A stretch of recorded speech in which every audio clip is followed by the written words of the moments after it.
সমাবেশ শেষে ফেরার পথে হামলার শিকার হয়েছেন জাতীয় নাগরিক পার্টির কেন্দ্রীয় নেতারা। দুপুরে গোপালগঞ্জ শহর ছাড়ার সময় এ হামলার ঘটনা ঘটে। রণক্ষেত্রে পরিণত হয় জেলা শহর। এ সময় দ্রুত পরিস্থিতি নিয়ন্ত্রণে আনতে পুলিশ ও সেনাবাহিনীর পাশাপাশি মোতায়েন করা হয় বিজিবি। যৌথ বাহিনী ও আওয়ামী লীগের নেতাকর্মীদের সাথে চলা এই সংঘর্ষে প্রাণ হারিয়েছে অন্তত 4 জন।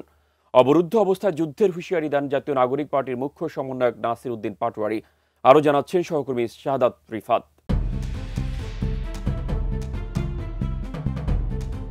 দুপুর থেকে চলা এই সংঘর্ষ চলে সন্ধ্যা পর্যন্ত।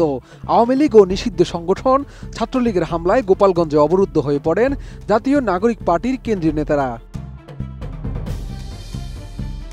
ধাপাল্টা ধাওয়ার মধ্যে গোপালগঞ্জ জেলা শহর যখন রণক্ষেত্রে রূপ নেয়, তখন বাধ্য হয়ে পুলিশ সুপারের কার্যালয়ে অবস্থান নেয় জাতীয় নাগরিক পার্টি এনসিপির নেতারা। পুলিশ, র্যাব ও সেনাবাহিনীর নিরাপত্তায় একাধিকবার তাদের শহর থেকে বের করার চেষ্টা করেও ব্যর্থ হয় প্রশাসন। অবরুদ্ধ থাকা অবস্থায় এক সাক্ষাৎকারে জাতীয় নাগরিক পার্টির কেন্দ্রীয় নেতা নাসির উদ্দিন পাটোয়ারি বলেন, তারা সকালবেলা থেকে এখানে আসার পথেই ছিলেন। সমাবেশে যারা ছিল তাদের উপরে হামলা হয়েছে, তারপরও তারা সব বাধা বিপত্তি এড়িয়ে এখানে এসেছেন।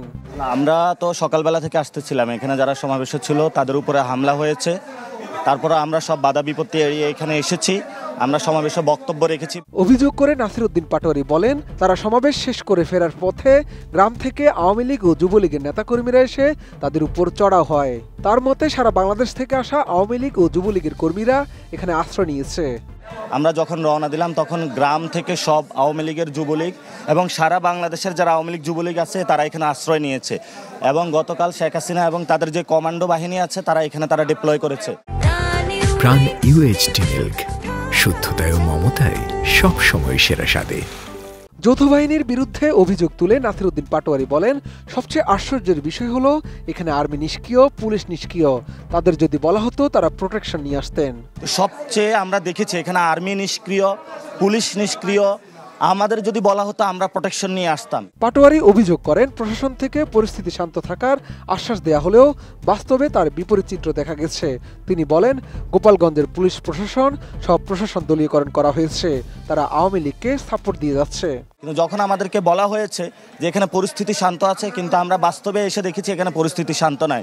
এখানে পুলিশ প্রশাসন, সব প্রশাসন এখানে দলীয়করণ করা হয়েছে, তারা আওয়ামী লীগদের এখানে সাপোর্ট দিয়ে যাচ্ছে। পরিস্থিতি নিয়ন্ত্রণের বাইরে চলে গেলে ভবিষ্যতে কঠোর পদক্ষেপের হুঁশিয়ারি দিয়ে এই এনসিপি নেতা বলেন, তারা যদি ভবিষ্যতে বাংলাদেশ পুলিশ প্রশাসন, আর্মি প্রশাসনের নিরাপত্তা না পান, তাহলে তারা ভবিষ্যতে বাংলাদেশে যুদ্ধ ঘোষণা করতে প্রস্তুত হতে যাচ্ছেন।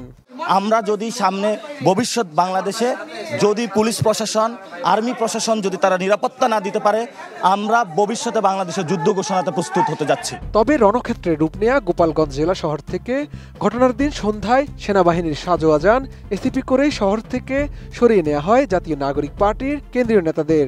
এদিন দুপক্ষের সংঘর্ষে অন্তত 4 জন নিহত হয়েছে। শাহাদাত রিফাত, এটিএন নিউজ, ঢাকা।